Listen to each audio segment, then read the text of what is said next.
kuu. Utakuwa umefanya kazi nzuri sana. Asasi ijulikane. Wewe vile walivyo, vile wanavulia vibaya. Ni huzuni, si ndio? Lakini kama kuna mtu angejua kwamba kuna hii shida, akapeleka kwa daktari, akapata chanjo kwa wakati ufao. Haya basi, haya maneno yote unayaona hapa hayangefikia kiasi cha kwamba mtu anapoteza nini? Uhai. Ndio. Kwa hivyo hakikisheni kwamba kwa wale vile tumefundishana hapa, usikutana na yeye na ni mgeni mzuri, mahali anatoka usianze kufuata. Nataka tu hata kama ni jina langu.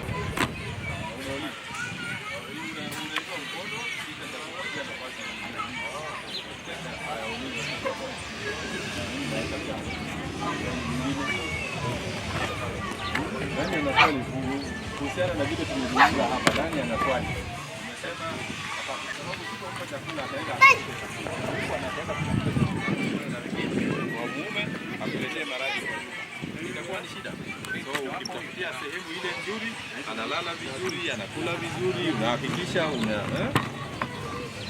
ukikutana na yule mgeni usiyemfahamu pia usianze kufukuzana na yeye.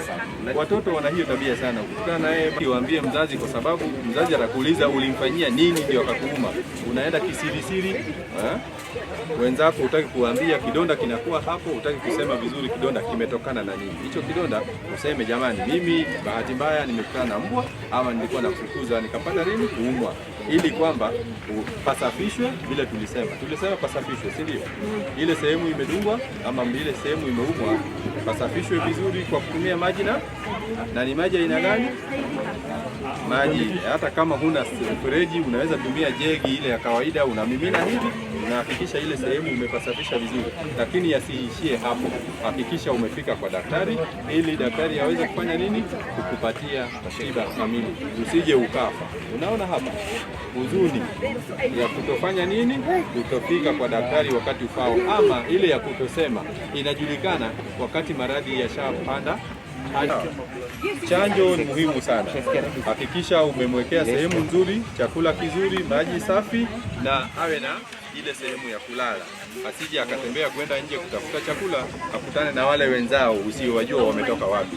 Kama hujui mbwa ametoka wapi, sehemu hata kama ni sehemu yoyote ya mwili, na hapo ni shida. Sawa sawa, tumeelewa. Swali ni kwani yule mdogo ulisema amekimbia, yule mbwa mdogo aliniambia ataleta huyo mdogo, na kweli amemleta. Wewe pia unajibu pale kwa mdogo. Oh, ni hawa. Nani hajaleta hapa? Wewe unawajua hawa. Nani hajaleta wako? Kwa sababu wewe utakuwa umechanja wako, lakini yule hajaleta. Na wanakutana pamoja. Nani hajaleta mbwa wake? Nani hajaleta? Mwenye paka apewe chanjo na uhakikishe kwamba amepewa chichi kinakaa kwa mtu mwenye yeye. Kama unampenda mbwa wako,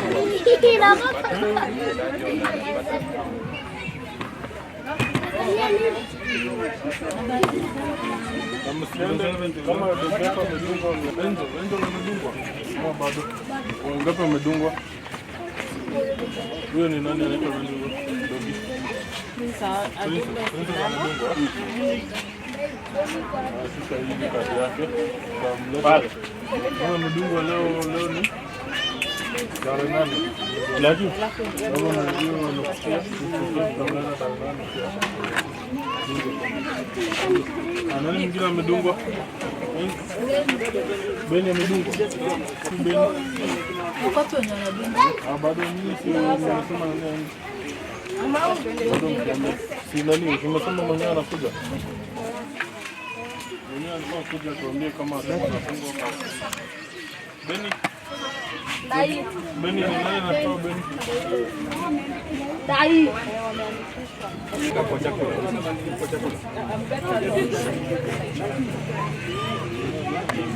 Wafikishe umepewa na hiyo ndogo uende nayo.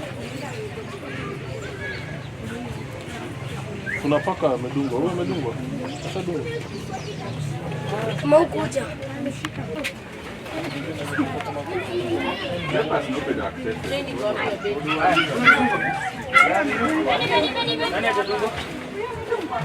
Amedungwa? Haya, sawa.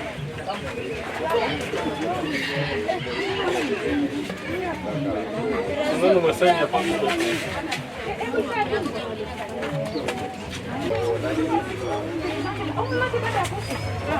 Umeandikisha? Laini ya kuandikisha inaendelea aje? Nani ameshaandikishwa? Huyu andikisha. Ndio huyu. This is second. Andikishwa. Nataka tupige line. Acha tupe huyo aminyo. Nani anaandikisha? Huyu ameandikishwa. Huyu ya kuandikisha. Toka hapa kidogo, songa hivi.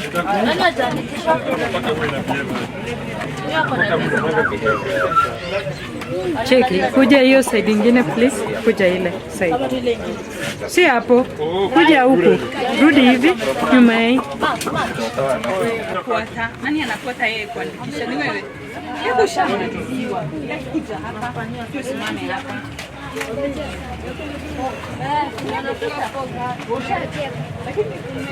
Kitabu ni amedungwa na hajapewa kitabu.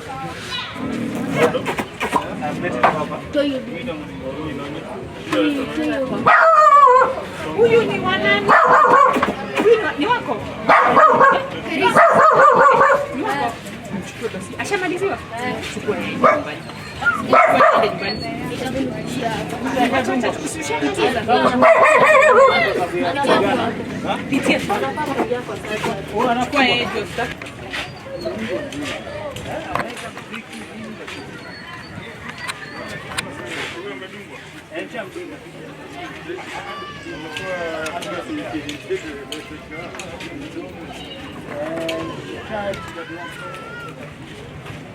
Hata kufungua mdomo. Ashasikia injection.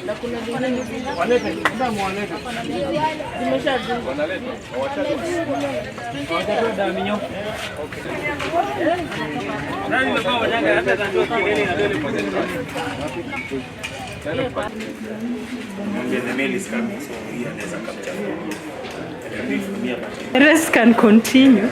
She's the one who's blocking. The rest are just okay.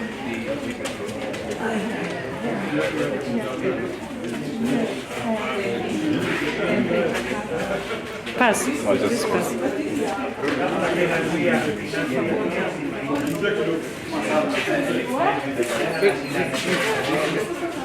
The process by the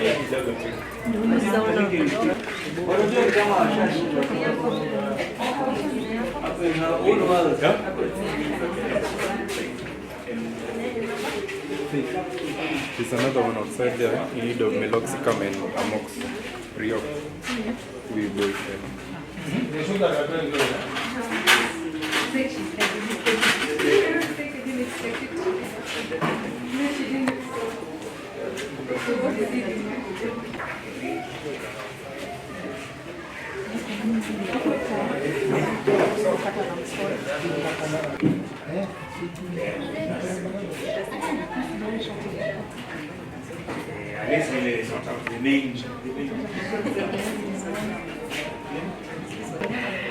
I think unachagua tu style moja yenye una perfect.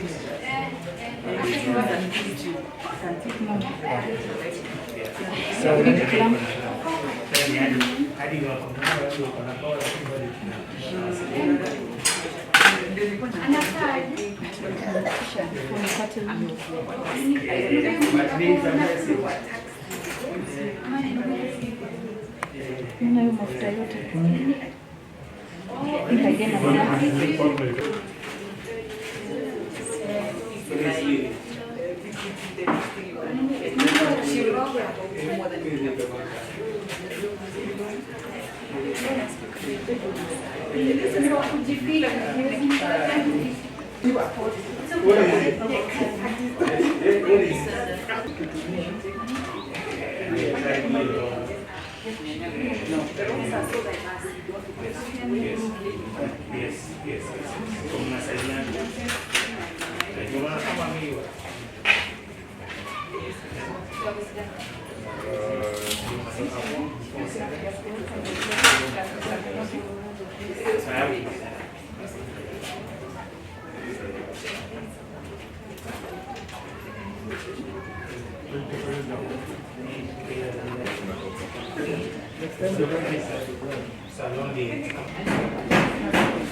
Yes, tuwe melo. Kita mina ndio moja. Tuwe meli.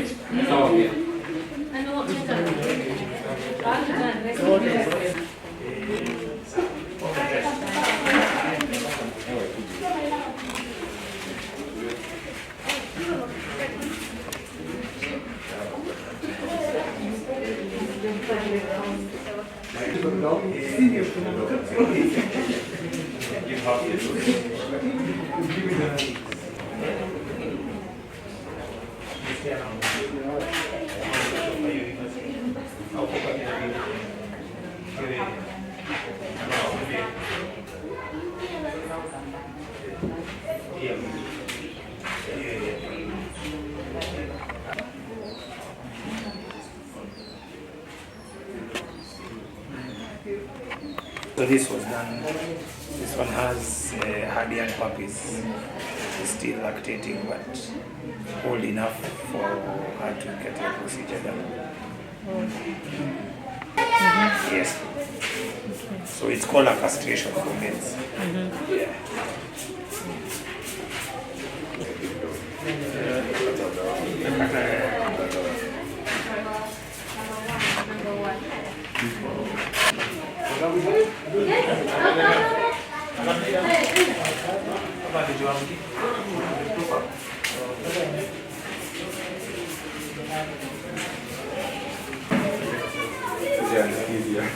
Mweke anolena ili atatoka.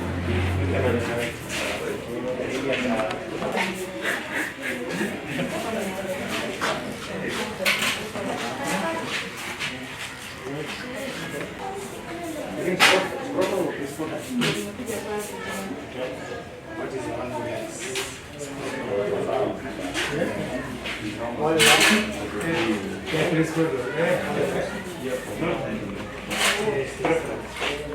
I like being strong. You also like strong? Oh no.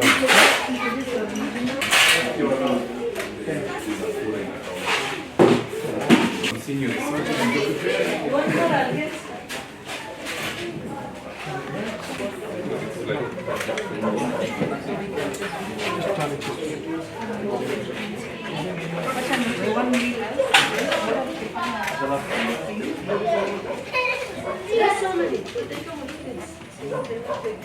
Get your address. Yes, please.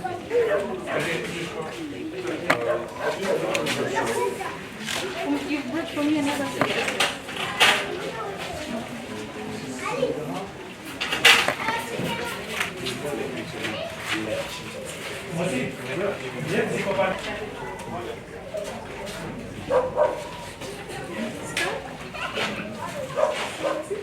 Do you have a set? No.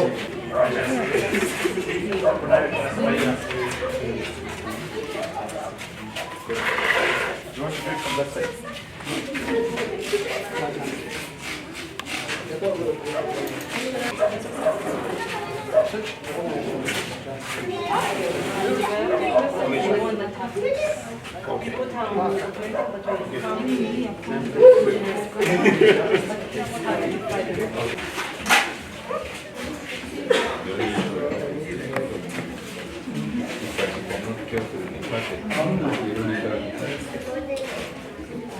Swali mimi ndio nitakuwa surgical patient.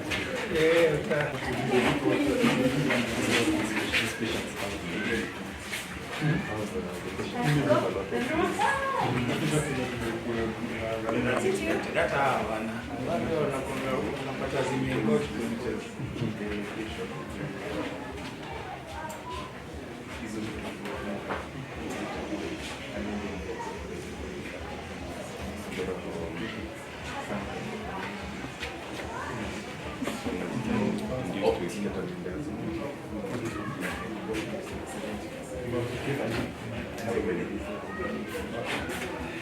KSPCA, you never use them, does it? We use the ketamine.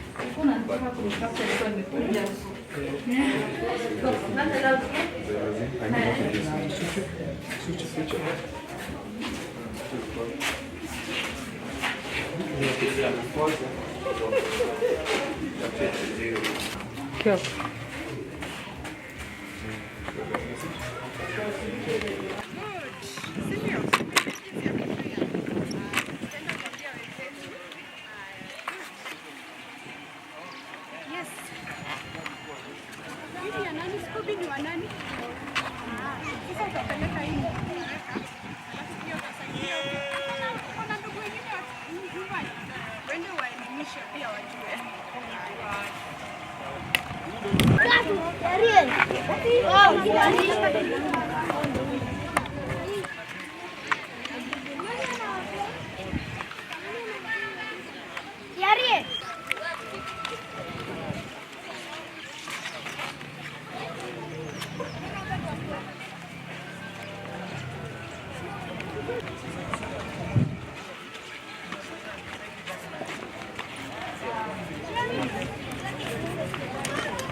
Hebu songa nione vile anadungwa. Daktari ya shamba. It's okay. It's okay. Next. Deworming. Acha ona usimpeleke kwanza.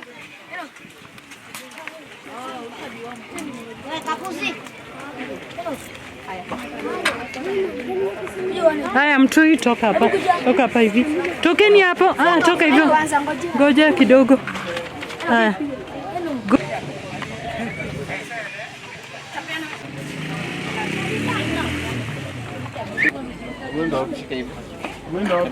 Sasa sehemu ni Ameenda wapi? daktari ndio hawa. Haya, fika kwao waulize kama hiyo huduma itawezekana.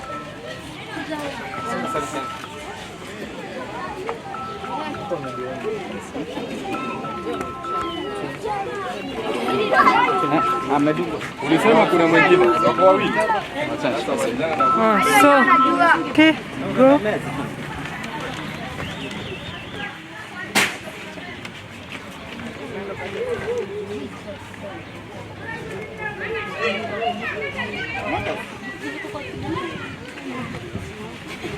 Wapi mwenye paka?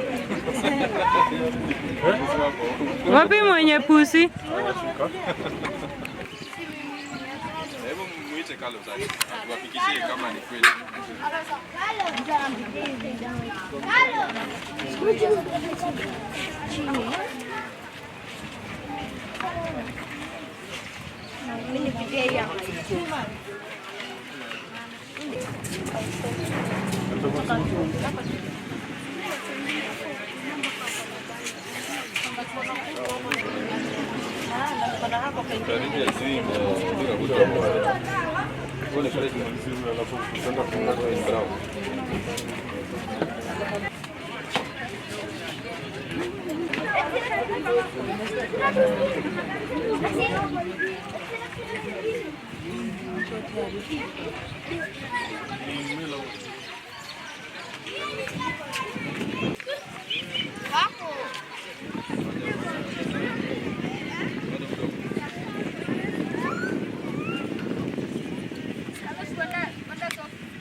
Tatizo matajari nani ana kazi?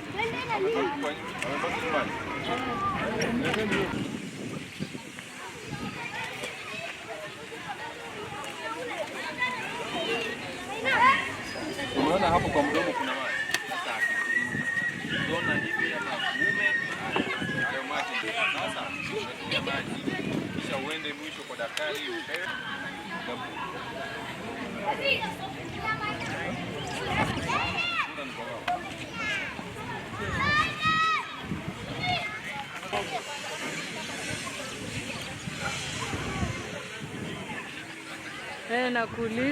Nakuuliza time na kuambia time ndio inayoyoma.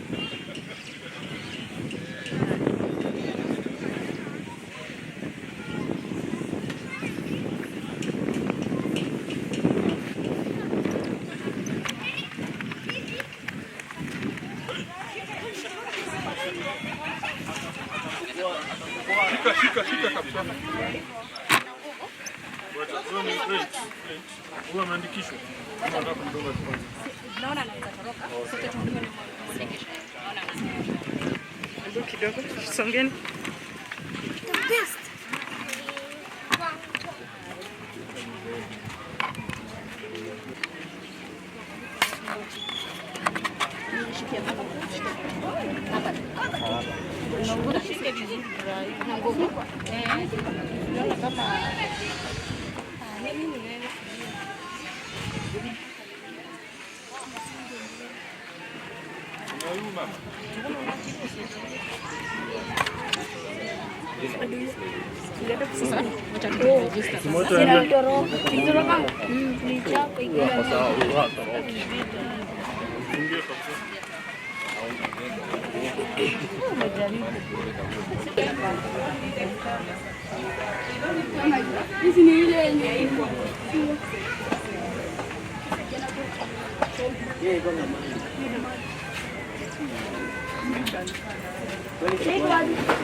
Hebu shika hiyo kitabu.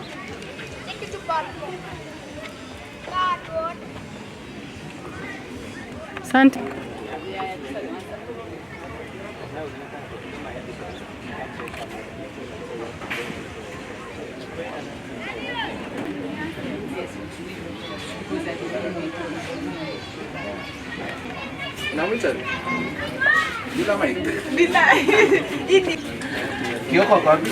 Yuko tu.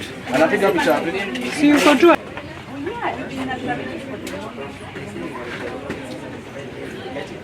Yes. Association, Nairobi branch, KSPCA, Nairobi, that is KSPCA. And then, sasa uende uko kwa hiyo, uko kwa national. Mimi niko kwa national.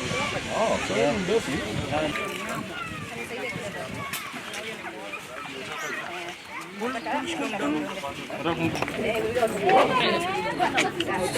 Ngoja. Hebu kidogo. Shika mdomo hivi.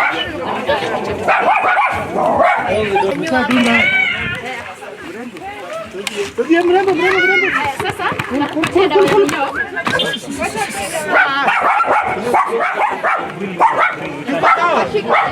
So tell me what Rabies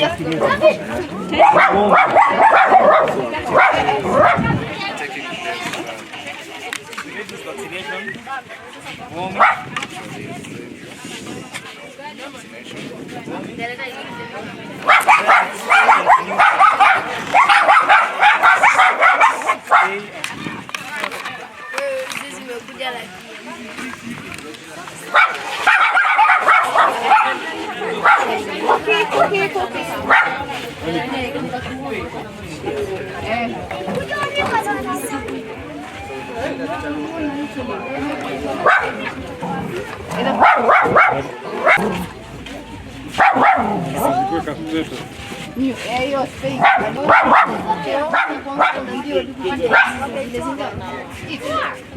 Yes, iko sawa. So, Dr. Nick, so we start with the first one. I'll be asking you, can you please provide a brief overview of the rabies sensitization, vaccination, spay and neuter campaign in Githogoro and Mji, Huruma? Just an overview. So KVA, in collaboration with other partners including Kenya Veterinary Association, KSPCA, TNR, Nairobi County, ZDU, among many other partners, is conducting a rabies sensitization, spay and neuter campaign in Githogoro and Huruma villages following a confirmed rabies case that involved children schooling at Cheleta Primary School.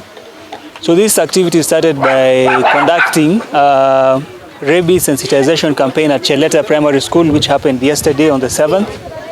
And then that also now culminated to today, where we encourage the kids and members of the Huruma and Githogoro villages to bring in their dogs for rabies vaccination and even sensitization about the disease itself. Part of this activities also included the spay and neuter campaign, which means you're sterilizing dogs and cats not to be able to produce puppies and kittens. And this is an important factor in rabies control because it controls the population of pets and animals and dogs and cats, which means the possibility of the disease spreading reduces. Yeah. Thank you for those questions. Just one last one. How has the collaboration between KVA and these other organizations been managed and coordinated? Well, so this activity was managed and coordinated very well, and we actually thank all the partners, including the Karura Ward MCA, the Westlands Sub-County, Westlands constituency, Honorable MP Tim Wanyonyi and his team. And the process has been seamless, the collaboration has been seamless, and we really want to give back our thanks to all the partners that have made this activity a success, ranging from the national government, Nairobi County, the ward, and even the sub-county, the chiefs, and everyone involved. Thank you. Okay, just one last one. How has the community response been so far, and what feedback have you received from residents? Community feedback was very good. Starting from the school activity yesterday, both parents and students made their way to the school. We had very successful talks and demonstrations about not only rabies, even public hygiene, wash and sanitation. And today the turnout has been very good as well. Lots of dogs, lots of cats have been brought in, which already tells you that the community is keen in controlling this disease. Thank you. Just one more. What challenges have you encountered in organizing this event? At first, the early morning, the turnout wasn't as good. But as time went by, the turnout improved, and that was the only challenge you experienced. But otherwise, the turnout so far has been very good, and we'll be able to provide the data of the animals that we've managed to look at as the activity progresses. Given that this is a one-off activity, what plans are in place to sustain the vaccination efforts in the future? That's a very good question, because for you to be able to sustainably control diseases like rabies, vaccination needs to be done sustainably and continuously. Now, the partners that we have, including Kenya Society for Protection and Care of Animals, KSPCA, TNR, and even the sub-county vets usually conducts regular rabies vaccinations, and we are positive that these efforts are going to be done collaboratively in future, just to make sure that we're able to control this disease. How do you envision the long-term impact of this program for this region? The long-term impact is we are targeting the children, because most dogs and cats are owned by children, and the children are the ones who spend most time with them. So the sustainability factor is, as these children grow, we get to empower them with this information, and as time goes by, as they grow, the same information will spread, and when they are adults, we are certain that this information will also cascade to their children, and it's going to be something that is going to be sustainable in the future. At the same time, we have involvement of the government and these many other partners, and we believe that going forward, this is going to be done sustainably, and it's going to be concerted efforts. Thank you. What motivates you personally to do this kind of work? What do you find rewarding about it? Well, I'm a veterinarian by training, which means my primary interest is safeguarding welfare of animals and humans as well.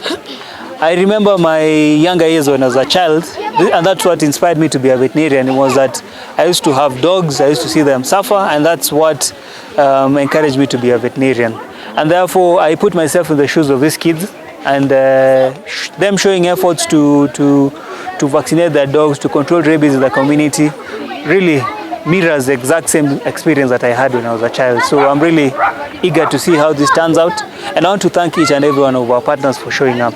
Thank you. What message can you give to the community and other stakeholders about the importance of this program? Of importance is to make the community know that rabies is a killer disease.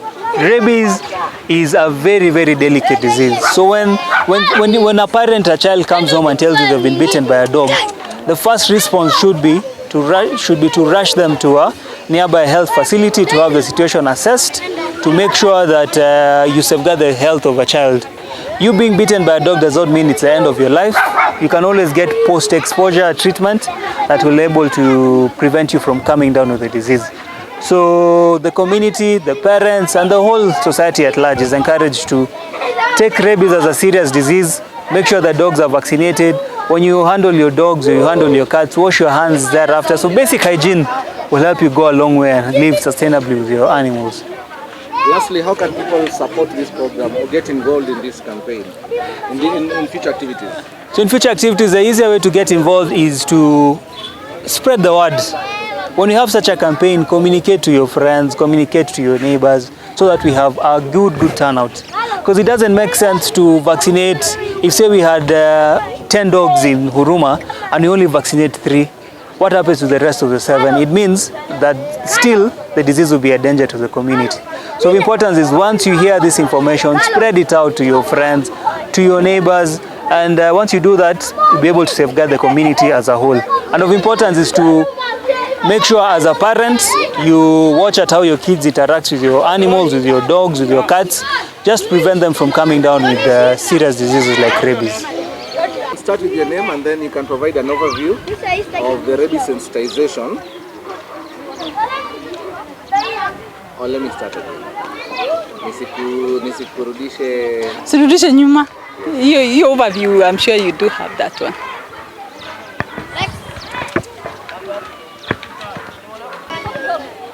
Hi, I'm Dr. Shepelo Gertrude from the University of Nairobi, a faculty member at the University of Nairobi, as well as the team lead at AFROHUN Kenya. AFROHUN stands for African One Health Universities Network. It's a network of African university, and in Kenya, the University of Nairobi, and particularly the Faculty of Veterinary Medicine, is the host institution, together with the University of Moi. And in the University of Nairobi, we have the Faculty of Veterinary Medicine as well as the School of Public Health as members.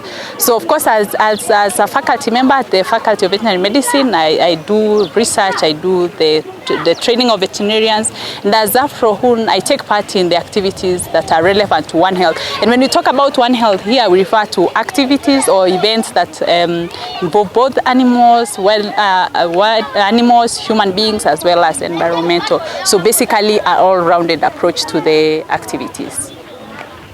So what is AFROHUN and what are its main objectives in the context of One Health? So African One Health Universities is a network of African universities, basically currently involving 10 countries in Africa and 25 universities. So in Kenya, we have the University of Nairobi and Moi University, as earlier reported. And so as AFROHUN, we take part in activities that basically take care of human beings as well as the animals at the same time. So for example, the rabies campaign that we are taking part in this, we come together as both human health participants or experts as well as the veterinarians to be able to bring into the context the issues at stake here and of public health. For example, now the issue of rabies that we are discussing at this moment. So how is AFROHUN contributing towards this campaign? So African One Health Universities Network, AFROHUN, is particularly today taking part as in creation of awareness of rabies. So we are involving the communities. We are taking part in risk communication. At this point, we are discussing to the community what is rabies, how is it transmitted, how can they prevent themselves from doing that. Indeed, actually, yesterday we were at the school where we had the initial cases, and we discussed and talked with the kids about the same issues. Children particularly are the ones at the highest risk of something like rabies because of their behaviors of engaging with the dogs. And so we take part, our main role here is in rabies awareness, education. So we are speaking to all those coming in to bring in their dogs for this activity, and the children are the majority, and we have had great interactions with them.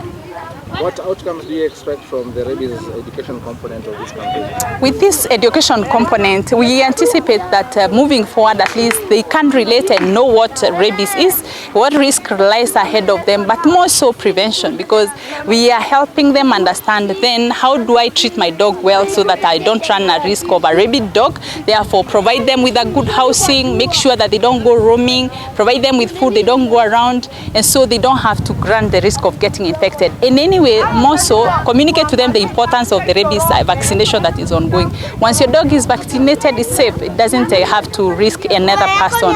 And then, of course, once then you are bitten accidentally, we communicate to them what do you do with it. Cleaning the wound properly with adequate water, go to the next health facility and start your post-exposure vaccination. How does the partnership with KV and other partners enhance the effectiveness of this rabies campaign? So together with the other partners who we all are taking this to provide a synergistic effect, we are able to achieve a more comprehensive approach to tackling rabies as a disease. We bring in the rabies awareness, understanding that AFROHUN is standing for African One Health Universities Network. So we have still participants who are of animal health expertise. We have participants who are human health expertise. So every aspect of this component is being tackled, because we still have our members taking part in the rabies vaccination, taking part into the surgeries that are taking place. So we are basically talking about a more synergistic effect. Our presence here is just to bring the synergistic effect of all the other partners. What challenges have you faced in providing rabies education, and how have you solved them during this campaign? So maybe the only challenge is just the fact that maybe we still have a low rabies awareness. So we are starting at quite a low level of basically even understanding it as a problem. Maybe the communities may have a low awareness, so that remains a real point of intervention. So for us, the way we are approaching it is just to try and see from the material we have, how can we standardize so that they are easily accessible and understandable to the communities that we are communicating to. Now that it seems to be a newer conversation at this point in time. What strategies are in place to sustain rabies education efforts beyond the duration of this campaign? So beyond the campaign that we are handling, we as AFROHUN have started some programs, and we have even some projects that are on running even in some counties like Machakos, where we want to start the engagement of rabies education and other zoonotic diseases through health clubs in the schools, in the primary schools. And so with that, there is an effect of children being multipliers when they go to their communities. So basically the information they keep from school, especially when done in collaboration with their teachers, they become more impactful, and when they go to their communities, they're able to provide a multiplier effect through their parents, their friends, and so this can be more sustainable going forward. What inspired you to focus on rabies education and One Health, and what do you find most rewarding about your work? One exciting thing to understand, I'm a veterinarian by background, so animal welfare, health is my primary goal. So approaching from that point and with a later understanding of a synergistic effect of my skills, my strength as a veterinarian with the strength of my colleagues who are human health professionals as well as other professionals, provides a more impactful effect, has been a great motivation to me. I can only say the most fulfilling thing especially is in community engagement. When I do community engagement and you see the lighting that they get and they're like, wow, they are well educated. I think that makes me very warm and very satisfied at the end of the day. Can you share a memorable experience or a success story related to your work in rabies education or One Health? I can only give an interesting experience because most recently, as I was conducting a focus group discussion with a community in Machakos, and I was envisaging initially to understand their attitude, perceptions around rabies, and all this time round, they spent asking me questions more than actually responding. So that really brought me to a point where the idea of rabies awareness is a whole gap that we still need to bridge. So I spent half of the time giving basically a session, a classic session of what rabies education would look like. And at the end of the day, walisema na hii ilikuwa wakati mzuri sana. This was a very, very rewarding time. I think that was greatly fulfilling to me. Lastly, any additional message you'd like to convey to the community about the importance of rabies prevention and the role of education in controlling the disease? Maybe key messages that I will be glad and happy to pass today is that remember to take care of your dog. With a full dog who is not hungry, they'll not go around getting garbage. So they'll not risk themselves getting rabid. And make sure you are able to access a vaccine on rabies every year, annually. And in addition to that, make sure then that you confine your dog, provide them with good care, then they won't be at risk of rabies. And then accidentally, should you end up being exposed to a bite, wash it properly in water and soap. And just as much as possible, rush to the health facility. They'll start attending to you. And this saves lives and this saves the household and still protects your asset, who is the dog, who you still need to take care of so that it takes care of you. When you're bitten by a dog, you should start anti-rabies treatment immediately. Okay, you wash with soap and... Does this washing with soap and water guarantee you that you can be okay? What happens? Because yes. Mostly in the community, people believe that rabies is a fatal thing. And once you get rabies, actually it's like a death sentence. Now, this is the issue. The washing with water and soap is the first step, almost we can say a first aid step, because rabies is caused by a virus. So by washing, you are reducing the amount of the virus on the site.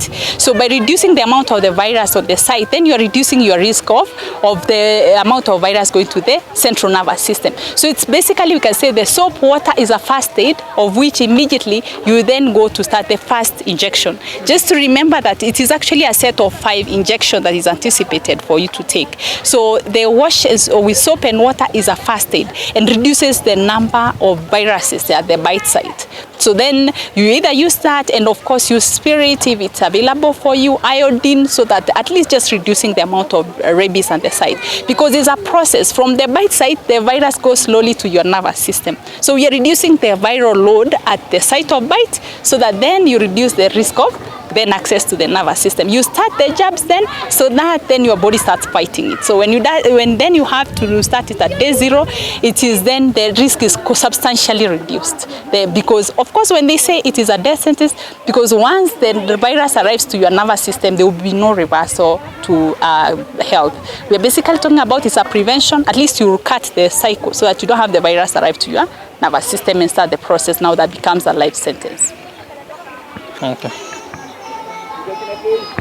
So you can introduce yourself. Okay. And your role as the national chairman. All right. So my name is Kelvin Osore. I'm the national chairman for the Kenya Veterinary Association. This is an organization that brings together all the veterinary surgeons in the country. We also have members in the diaspora. And some of our main objectives include ensuring that we safeguard the public health, that is the health of animals, the health of human beings. We also ensure that the livelihoods of Kenyans is well catered off, especially through the animal resources industry. So today we're here to do our bit to contribute to the government's rabies elimination strategy. You know, the government has aimed to eliminate rabies by 2030. There's a strategy that outlines what needs to be done. And because KV is one of the main stakeholders, we are playing our role, and part of what we need to do as a country includes public awareness. And we did that yesterday at Sheleta Primary School, where we addressed students on hygiene practices, how to avoid rabies, what to do when you get bitten by a dog or a cat. And we hope that will play a big role in guiding our youngest generation to take rabies seriously. Next the next stop was here today, where we want to offer free rabies vaccination for pets. So we are here to vaccinate dogs, cats, free of charge. In addition, we're also offering free surgical operations, including spays and neuters for the dogs and the cats. This is because for you to eliminate rabies, you need to control the population of stray dogs, population of cats, but also control the population of dogs and cats in the homes, because if they become too many, then people find it hard to take care of them. So KV is going to play that role together with other stakeholders. We are here together with the TNR Trust, together with the KSPCA, Kenya Society for Protection and Care of Animals. We are here with two of our branches, Kenya Small and Companion Animal Veterinary Association and the KVA Nairobi branch. We're also here together with the Garden Vet Clinic, which is located in Runda. And we are also here together with the government through the Zoonotic Disease Unit, which brings together the Ministry of Agriculture and the Ministry of Health. So what strategies are being employed to engage the community and ensure there is high participation in this vaccination? So we realize that sometimes Kenyans can be a bit suspicious of such campaigns. So what we've done is we've involved the local administration and community leaders and schools. So we're not coming in as a strange body that wants to sterilize your dogs, for example, but we're coming in as a partner to the local administration, a partner to the church, and a partner to community leaders to try and get as much of the public participating in this exercise as possible. So we have had a mobilization of 1 week, where the local leaders, including the MP for this constituency and the MCA for this area, have been involved in ensuring that the public is well mobilized. So we want to actually thank the constituency office for Westlands constituency for ensuring that we have enough mobilization of the public and that we get a very good turnout of the animals that we target to vaccinate and spay. What has been the response from the community and the feedback from the residents of this area? The response has been good. I think because taking care of pets in Kenya is not really a priority as taking care of production animals like cows. So sometimes you find that the response to such activities is not so good, but we are very happy. Members of the community here show that they're actually interested in taking care of their cats and dogs. I think we need to have more of these programs to ensure that we cover as many people as possible, but we are happy with the turnout. What challenges have you encountered in organizing and implementing this? I think the biggest challenge, of course, one is resources. We need a lot of resources as a country to actually eliminate rabies by 2030. And as an association that is not for profit, we do not really have resources to cover the whole country. So that is one. And then two, we have to remember that this campaign came about because of an unfortunate incident where two boys from Cheleta Primary School handled a rabid dog. And one of our members, Dr. Mugasha from Garden Vet, brought this to our attention. We have made sure that those three boys have been given the post-exposure prophylaxis, which is a series of vaccines that are aimed to prevent the rabies from turning into a disease in the body. But the fact that it was an emergency and made it very hard for us to plan all the logistics. So those two, the fact that it was an emergency and the inadequacy of resources were the main challenges we experienced. How do you plan to overcome those logistical challenges to ensure that the campaign reaches all targeted areas effectively? At the moment, the Kenya Veterinary Association is actually engaging the government to ensure that the recently rolled out vaccination exercise by the president is something that we can take part in. Now, the Kenya Veterinary Association has a wide reach in terms of our membership. We have members in every corner of the country. We have branches in every corner of the country, and we want to leverage on that, help the government drive the vaccination activities both in the large animals like cows, sheep and goats, and also vaccination that targets to eliminate rabies and other diseases in the country. So we're engaging the government to ensure that we have enough resources, we have enough mobilization. But in addition to that, we're also looking at development partners who are willing to help the country move on and actually eliminate rabies within our borders, to ensure that we come up with programs that are sustainable and can give us long-term success in future. What motivates you personally to be involved in this kind of work, and what do you find most rewarding about leading KVA? For me, I think the fact that you can actually do work that touches a life, because when we paid a courtesy call to the MP, Honorable Tim Wanyonyi, we had a very sad case of a child who had been bitten by rabies, and because that family had no money, they did not take the child to the hospital, and this child was left, just waiting for death, and that was a very sobering and sad story, depressing story. Now, whatever we are doing here might seem like a very small issue, a small thing, but for me it actually touches lives. If you can vaccinate one dog, then you can avoid that dog from biting another child who will grow up to become, let's say, a doctor or a pilot and so on. So for me, what motivates me is waking up and knowing that whatever we are doing as the Kenya Veterinary Association is something that is going to change lives, something that is going to actually save lives, something that is going to add value to the communities around us. How does this impact fit into KVA's broader strategy for improving animal health and public health? A very good question, because at the moment the world is moving towards tackling a lot of our disease issues through the One Health concept, the One Health approach.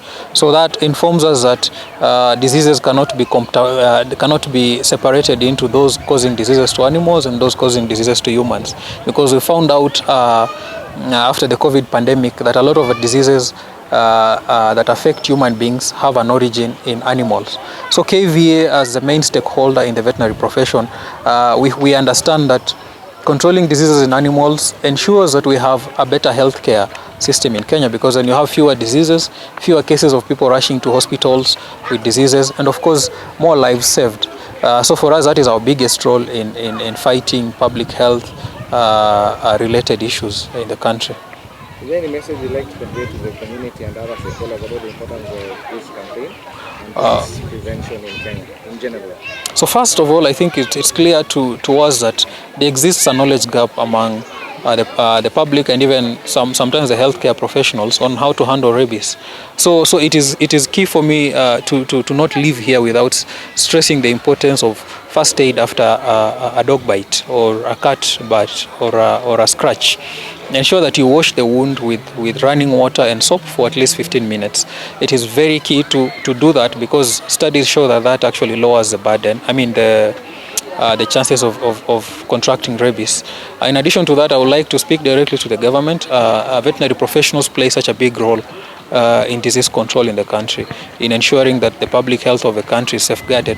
But at the moment, we have very few veterinary surgeons and veterinary paraprofessionals employed. At the moment, the national government has about 74 veterinary surgeons in service. Most of them are actually people who are close to their retirement age. The county governments only have 283 veterinary surgeons. Again, most of them who are nearing their 50s. That is not a workforce that can serve the nation. We need the government to deploy more resources, hire more vets. We also need the government to look at the welfare of veterinarians, because a veterinary surgeon who receives a very low risk allowance when dealing with rabies cases, for example, in the field, is not a veterinary surgeon who is motivated to wake up and go do their work. So we want to help. We took our oath to serve animals and human beings, but we also need the government to ensure they give us the resources we need. In addition to that, the government needs to harmonize salaries for all the healthcare professionals. So there's no reason for a veterinary surgeon who took 5 years and then 1 year of internship to come out in the field and receive no non-practice allowance as a civil vet. There's no reason why they should receive 5,000 shillings as a risk allowance. So we're not necessarily asking for our salaries to equal those of our human medical counterparts, but we need a harmonization of the salaries that actually reflects the number of years in school and the amount of work and the amount of risk that veterinary surgeons go through in the field. So we will be reaching out to the government very soon to push for some of these things, but we hope that they can hear us and they can take seriously the role of vets in safeguarding public health. How can individuals and organizations support KVA's efforts or get involved in future campaigns? For us as KVA, the issue of rabies and other public health concerns, I think, is an issue of, it's not really an issue of making money, it's not an issue of creating a reputation, but it's an issue of doing good to the society and giving back to the society. So we welcome other organizations to contribute. It can be financially, it can be materially, in kind, to ensure that such activities can be rolled out throughout the whole country. As I said, KV is a not-for-profit organization. We really cannot support all such campaigns throughout the country, but we can partner with people who have the resources to ensure that we reach as many of Kenyans as possible. So we'll be looking forward to partnering with other people to ensure that such campaigns become a sustainable way to play a role in eliminating rabies in the country. You can now give me any general information that you wanted to pass. Okay, so general information. Then nishaiongelea kidogo. Yes. The ones that he had mentioned before. Mentioned, yeah. Let's ask the question first. Okay, I have a question. Yeah. You brought up a very interesting angle of looking at things that most infections that affect human beings emerge from the animals. Now you're talking about rabies. And a few years ago, I came to realize that there is an infection that comes from cats that affects especially pregnant women, and it can cause them to miscarry and also prevent them from getting pregnant altogether. So what are you doing to ensure that you sensitize communities about other infections that emerge from the animals? Because you see that most of us are ignorant.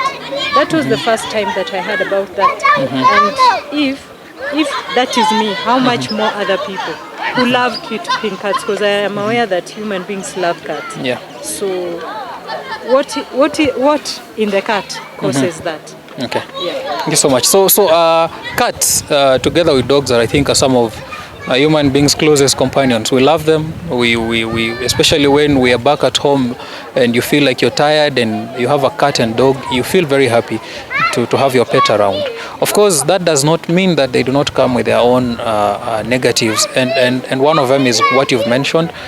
We have things like Cryptosporidium that you've been talking about, which can be passed, which is a parasite that can be passed from cats to human beings, and has especially a very big negative impact on pregnant women.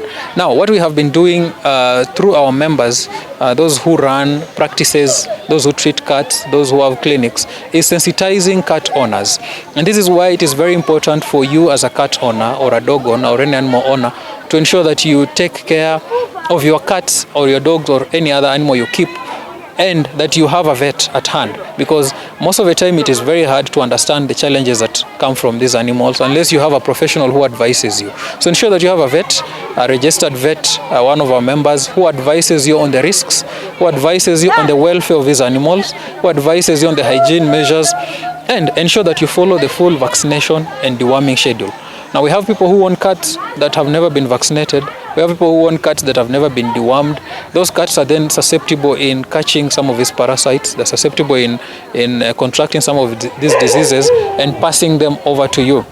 And if you have a vet close by and you consult that vet, they will also advise you, for example, that the meat that you give to your cat has to come from a source that is reputable, a source that has been inspected by another vet, because then you might pass a parasite from cow meat or sheep meat to a cat, and then that cat will pass it to the human being. So I think the takeaway message for that is that ensure that you have a vet you consult, ensure that you follow all the vaccination schedules, ensure that you deworm your animals, and ensure that you can also visit our website if you do not have access to a veterinary surgeon, because then you can get advice on how to take care of your pets free of charge.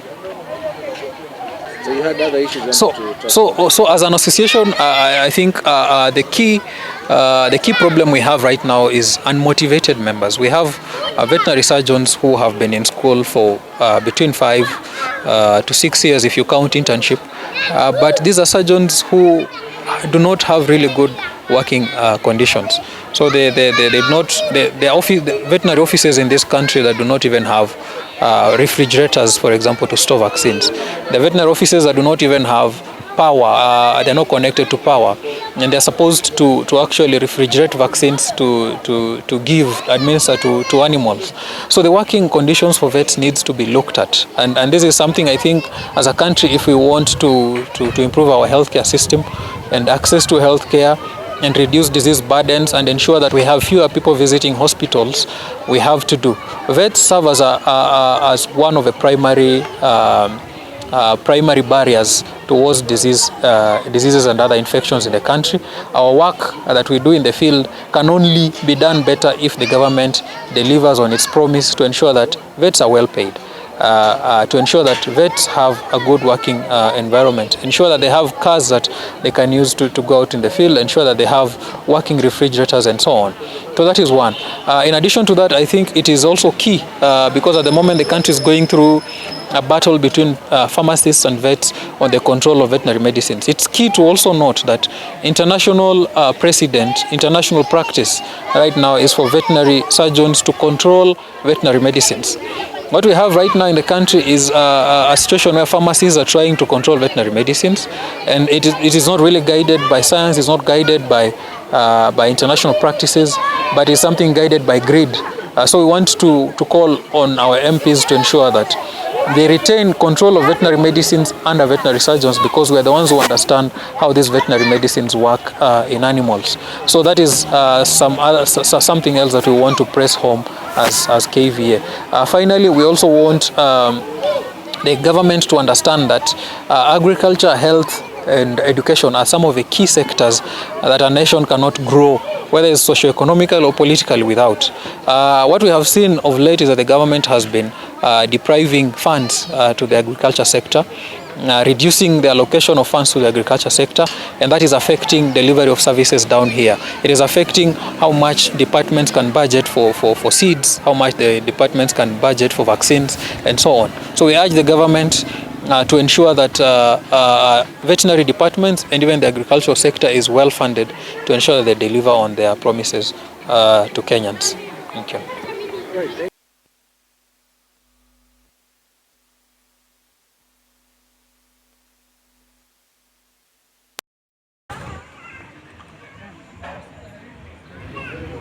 Yes.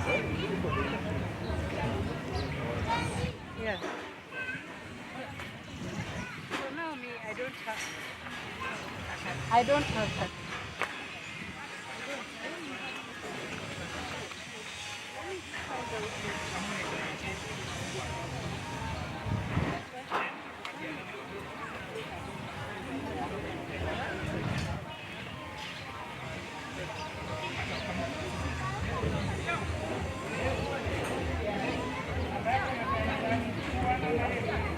Son of it. Huh?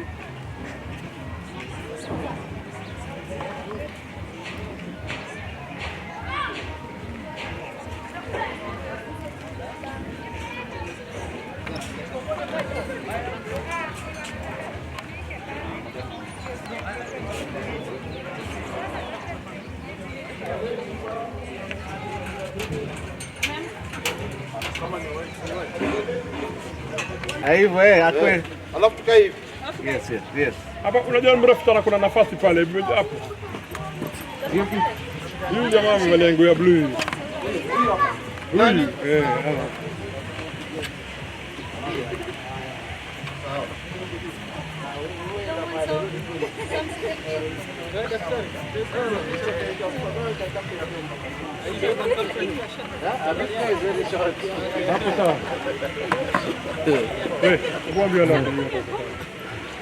Wewe toka hapo.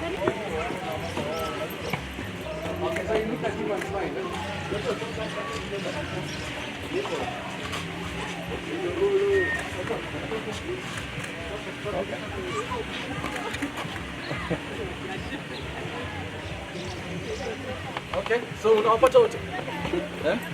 Okay, so you look at the picture and smile, Banana smile. Okay, picture. Thank you. Okay, thank you.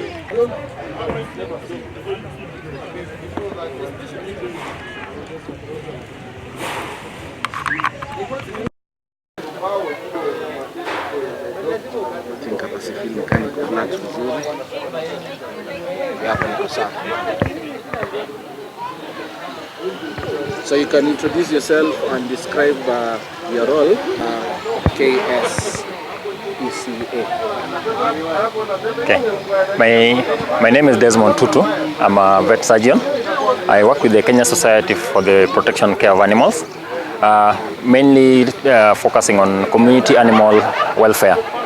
So KSPCA is a shelter for rescues. So basically we take care of animals who have been injured or sick, but the owners absolutely cannot afford veterinary care, and also abandoned and street animals that no one take responsibility for. What is KSPCA's role in this? In this particular campaign, KSPCA is coming in to do animal welfare, basically. When we started organizing this campaign, we've done a lot of society build-up to it. We've done community training and also children training, including going to a school and talking to the children about animal welfare and how to prevent rabies, prevent dog bite, what to do when you're bitten by a dog, and what vaccines you need to get when you're bitten by a dog. Can you explain the importance of rabies vaccination in preventing outbreaks like the one recently experienced in Githogoro? Rabies is a viral disease. Most viral diseases have no definitive treatment, meaning when you get the disease and get clinical, it may be terminal illness, meaning you cannot be treated. So rabies, it affects the nervous system, meaning immediately you catch rabies, it will move to the nervous system and get to the brain, where it affects how you think and even how you behave. Its clinical process is about 10 days, after which the patient shows mental illness, and definitely there's no definite treatment, and when you get it to clinical stages, it might mean that you are dead. So the only way to prevent rabies is by vaccination. So when someone is vaccinated, either pre-exposure or post-exposure, it triggers their immunity to develop, and they develop antibodies that help the body to fight the disease. So vaccination program the body so that in any case you get the rabies disease, the body is able to fence it off and take care of it. That's why we urge people to carry out the vaccination. So in animals, we do vaccinations, and we target that if we do 70% of the animal population, we can say that we are able to eradicate the disease in that particular area. So vaccination is the only way that we can take care of rabies from animals to human, and also preventing it getting clinical. If you are vaccinated, it doesn't mean you can't catch rabies. You can still catch rabies, but your chances of survival are high. This also applies to animals. When you vaccinate your animal, when they catch rabies, their chances of survival are high. It doesn't mean they cannot catch the disease. They can still catch the disease, but chances of survival are high. So vaccinate your animals so that you prevent the spread and also the incidences of the disease. How does the spay and neuter component contribute to controlling the rabies problem in the community? Spay and neuter target population control. So when you spay the female, it reduces the number of animals that are coming up in the society. Like dogs give birth twice a year. If they're giving birth to 6 puppies that are able to survive, which is not the case, the dogs on the street give birth up to 9 or 10 puppies. If they survive all of them, then in the next heat, the mom comes to heat, the puppies are already 6 months are ready to be bred. So if there are 6 females who are also breeding with their mom, the next time you're having 40 dogs from one female. And another 6 months, you're having 40 dogs from each of the 40 dogs that gave birth. So sterilization or spay neuter control the population. What it does to the vaccination is that it makes your vaccine effective. If you go to a home and vaccinate one female and don't spay her, next year you're coming back to the same home, you will find 10 or 15 dogs because the mother gave birth and the daughters also gave birth. So the effect of your vaccine is diluted by the high population that is rising.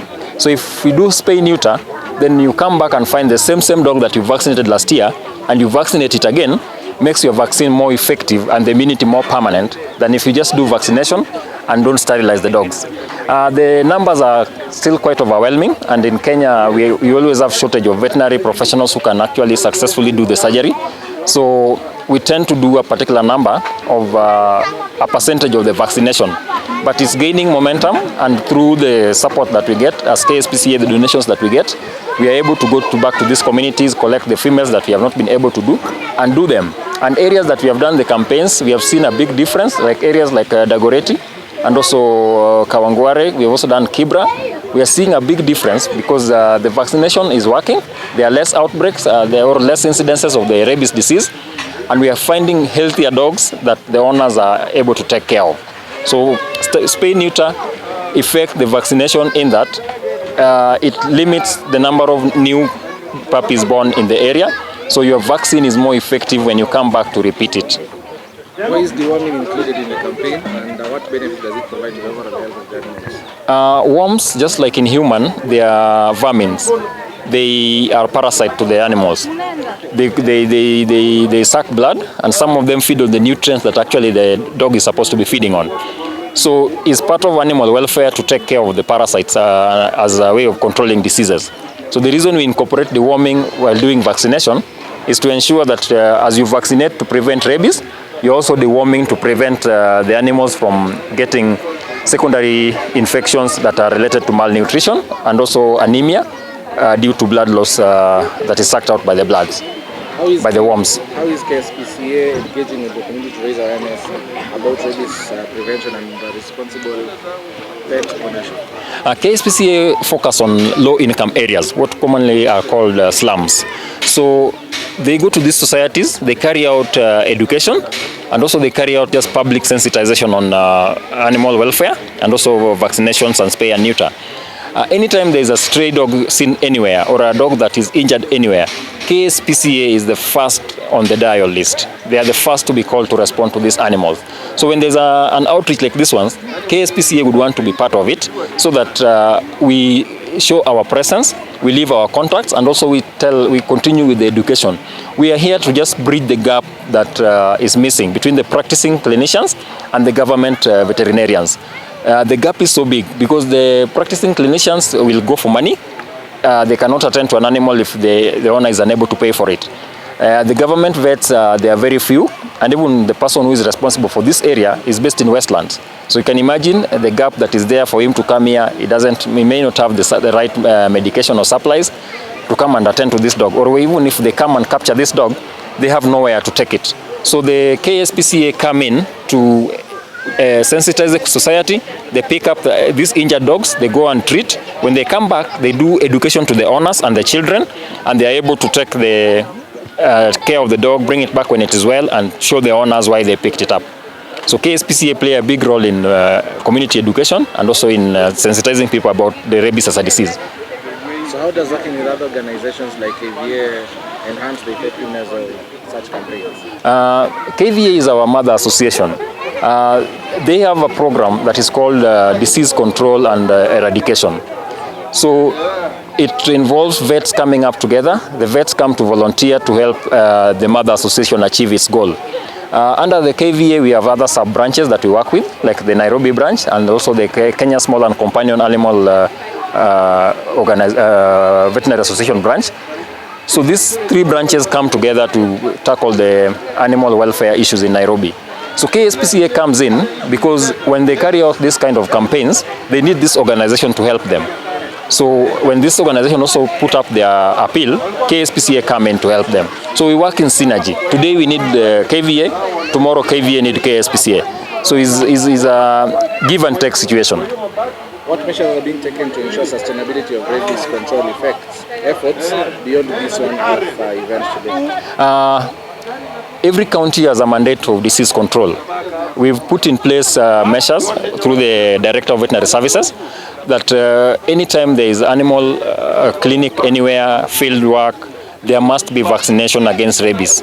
So to ensure this is sustainable, we don't only wait for the World Rabies Day that occurs in September, on the 28th of September. That's a long time. So we ensure that this is a continuous process. Like today we've done here in Githogoro. Next week we'll be somewhere else. The week after we are somewhere else.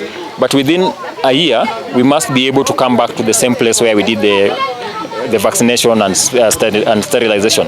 So that ensures that any new dog that came up, we will be able to capture it next time. And the ones that are born, we are also able to capture them. So the sustainability of this process is to ensure that it is a continuous process. It's not a one-off process. We talk to the vets who are around, the local vets who are here, and also the members of the public who bring their dog. We give them contacts of the vets who are here locally, and also the government vet who is here, so that when the date of vaccination is due, they can see it on the card that they are given. They take the dogs to the government vet. It will be vaccinated. If we have funds, we manage to come back, then it's lucky because now more of them will be able to get it for free. But the sustainability is to ensure that it's a continuous. That question. Yeah. Okay. I derive my passion from the way I was brought up. I grew up with animals, and also after high school, I joined the university to study veterinary medicine. Along my studies, I managed to get the right connections to do my attachment in the right places, where animal welfare was a key, and also that helped develop my love for much of my love for animals. Right now, my hobby is more in clinical practice. I like doing surgery more, and I also like to see the dogs that we've done surgery recover and go home and get back to the owners. The focus of KSPCA to the local community even boosts that more, because the amount of satisfaction you get after doing this kind of exercise, the love you see from these children, the smile on their faces, the feedback you get from their parents is more satisfying, I think, than getting money from a client after you've done a surgery for them. We live to make money, but the satisfaction that you get from this kind of exercise in a society like this is more satisfying than the love for money. So that is what drives me every day, that I wake up and I look at my diary and I know there's a boy somewhere with a dog that he can't afford to take for vet services, but I am able to go and collect the dog, bring it to KSPCA. We do full diagnosis, treat the dog and take it back to the boy, and the boy is smiling and happy that his dog is back when it's well and happy. That is what drives me every day. Second word, Lord Master, what are the key lessons learned from this campaign and can be applied to future animal welfare and public health initiatives? This campaign was triggered by a positive case of a rabid dog. There's a dog that went into a school, and the children saw it, and the children went to handle it. When they got to it, they saw that the dog was sickly, and they took it to the nearest clinic, which is the Githogoro Veterinary Services in Runda. When the senior vet there saw the dog, they quickly noticed that this dog is a potential case of rabies. So they confiscated the dog, confined it, took it to the government veterinary labs. It was tested and diagnosed with a positive case of rabies. The vet there was very responsible. He went to the to the school and talked to the teachers, and the children were identified, the 3 of them, and they were taken to the hospital for post-exposure rabies vaccination. After that, the school, they were given a sensitization talk, and they were told about rabies and what to do when they see that kind of cases. That escalated to the community and even to the MP and even to the MCA, that the entire government arms were involved in this particular case because of the nature of how it occurred. So this campaign is a reaction. Yeah? It shows that the government can respond to a crisis when it's called for. But in a case like this, we don't need to have a reaction. We need to have an action. We need to go ahead of the disease. We should not be chasing the disease. You saw what happened with the COVID. Yeah? Chasing a disease is always a battle in futility. You are meant to lose. So if that dog bit the 3 children and nobody noticed the seriousness of the matter, we would be talking of a different case. Yeah? So their lessons to take home is that the children were very clever to notice that the dog was not well. And it tells you that the next generation that we are fostering is a generation that knows animals have their rights, animals have their welfare, and animal, if it's not right, you need to take it somewhere. If they were just ignorant, they would have just ignored the dog, and another batch come out for break, see the dog, play with it, and another batch come out, see the dog, play with it, until someone would be bitten for the action to be taken. Yeah? So from the response with the government and also with the community that we managed to carry out this kind of campaign, it shows you that people understand the depth of the rabies as a disease. Yeah? But there are still gaps that need to be filled. There are still loopholes that need to be filled. I think until someone dies is when people take a disease to be very serious. If someone is not dead, then a disease is just normal, like a simple headache. But rabies is a serious disease, and we managed to educate the children, and they were more concerned about the welfare of their colleagues who handled the dog, because one of them asked, what if they were bitten? Would they get sick? And if they got sick, would they die? So it tells you they understand the grief of the matter on the ground. So I think the main lesson that was learned here is that people still need to do more on rabies education. There's still a lot of ignorance that is going on out here, But we are glad we are focusing on the right age, the ages between 6 years and 13 years. That is the age of the primary children. So that as they grow into the next generation of youths and even to the next generation of adults, they grow with that knowledge in their head so that they know if I keep a dog, I have to feed it, I have to house it, I have to take it to the hospital, I have to keep it in an environment where it is not stressed or feeling any pain or in any form of stress. So when they grow like that, then even the future generation will grow with that knowledge, knowing that we can live in a world that is free of rabies. If everyone who owns a dog, keep it at home, only breed when is necessary, and the ones that are not breeding, sterilize their dogs so that the vaccinations are effective, and we live in a world where the rabies is not there anymore. Is there any additional message you'd like to convey to the community and other stakeholders about the importance of rabies prevention and animal welfare? We call upon the society and the government and everyone who is involved in animal welfare to support this kind of work when we are doing it. This kind of work target the low-income earners. So if someone who is able to afford and come to such kind of campaign, kindly just donate so that the 2 or 3 people who cannot afford in the society can also be supported. And if we call up for this kind of exercises, we appeal to the members of the public to respond only by bringing their animals. Yeah? They bring the animals, they get vaccinated, and then we achieve our goal of eradicating rabies from Kenya. By 2030 is now too soon. We are looking at even further years because of the amount of ignorance that is still out here. We need to do more education, we need to do more sensitization so that people live knowing about these diseases and how to take care of them. Lastly, how can individuals and organizations support KSPCA's efforts or get involved in future campaigns? KSPCA is based in Karen, so people can actually walk in. There we have merchandise that we sell to raise funds. We have online fundraising. They can actually go to our website. They can check KSPCA. We are on all social media platforms and we are posting every day about cases that we find that need support from people. So if they check our social handles, the Facebook, Twitter, and also Instagram, we always have a case that needs support. So on those cases, there is always a pay bill number, there's a bank details, anyone who wants to donate anything. As cheap as 100 shillings can vaccinate a dog. So whatever amount you are willing to donate to KSPCA, please do so. It will go further in supporting this kind of work. Thank you. Introduce yourself, tell us about your background and how long you have lived in Githogoro. My name is Laban Livoi, and I'm a pastor here at Runda Baptist Church, where we have hosted today the clinic for dogs. I've lived in Githogoro for more than 30 years. So I'm just what motivated you to bring your 10 dogs and 1 cat? For security. Today, some of them I want to continue giving birth. Some of them I just want them to stay that way. How did you hear about the sensitization? I heard through the chief's office. Chief's office, I heard the report. Yes. Can you describe your experience during this campaign? How were your animals treated and what was the process like? They have treated them in a very good way. There's no dog that has been harmed. They are okay. You can see one, he is walking. Yes. What changes have you noticed on your pet's health and the behavior since they were vaccinated, dewormed, or... The behavior you have to check it later on. Right now, they are still there sleeping. Okay. Someone like a drunkard, someone drunk with the medicine. Yes. How important do you think these veterinary services are important for the health and the well-being for your animals? It's important for the health of my animal, even for security. If it bites somebody, I don't have to care about being that it has harmed somebody. Yeah.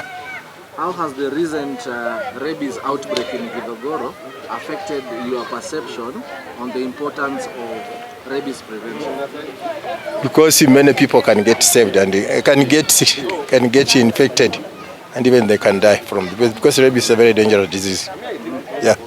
Have you noticed any change in the community's attitude towards pet care and rabies prevention since this campaign started?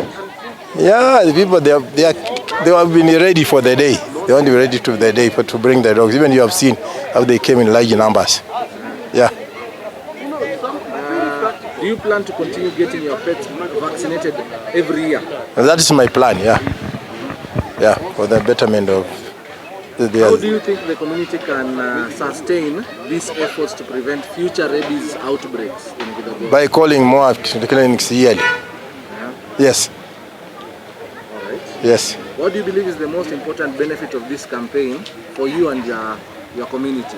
For me, it is good because my dogs won't have rabies, and even the community, they'll be safe for this because they can't, even if somebody gets bitten by the dog, they can't get rabies. What message can you share with other owners of dogs and cats about participating in such initiatives? When they call for a veterinary in the campaign, they have to bring in large numbers for them to be vaccinated. Yes. Is there anything you would want to tell us about the importance of this campaign in detail? Importance? Yes. It has helped the community because now somebody will know that all the dogs have been cats have been vaccinated. They are now, and even the population will be less because some of them have been castrated because they can't continue giving birth. The population of dogs will be somehow low. Yes. Yeah. I have a question for you. Yes. As a pastor and a community leader, for that matter, sustainability is about you going out there and evangelizing. Yes. About Christ. But now about vaccination and rabies. What are you going to do on your part so that you ensure that as a leader, the people around your community are sensitized about rabies and about vaccination of pets? We need, when there's a clinic, we need to mobilize more people. Even when we go around, we need to ask some questions. Yes, is your dog been vaccinated? If we get a population inside, then we can mobilize the clinic like this one so that you can come and get vaccinated against rabies. Yes.